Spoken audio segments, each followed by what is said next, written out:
The chilly weather brings a lot of hardships, but also some great scenery. In this week's Weather Wise, meteorologist Stone Schaefer will be going over how some of winter's most colorful displays are created by Mother Nature.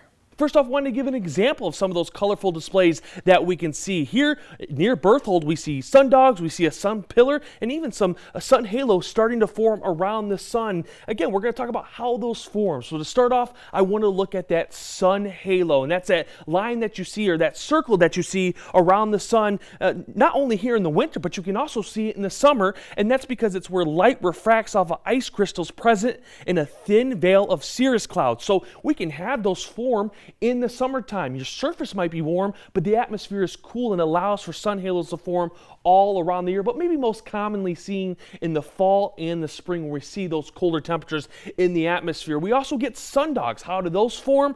Well, it's where sunlight is refracted by hexagonal shaped ice crystals.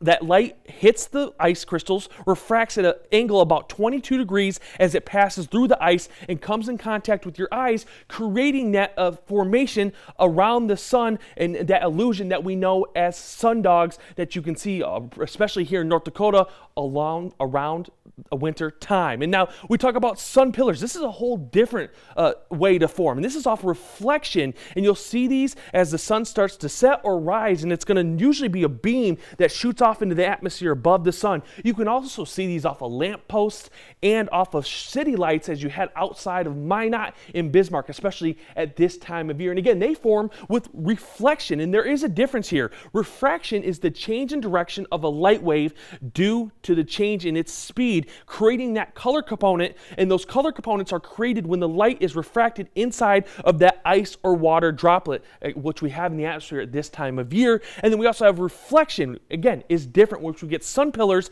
and that is where the light wave comes into contact with a surface that doesn't absorb the energy and bounces the light wave away. And reflection doesn't produce a color component because all the waves are reflected equally, so you'll only get the light color when you get those sun or light pillars in the sky. And remember to continue to send in your questions so I can answer them here weekly on Weather Wise.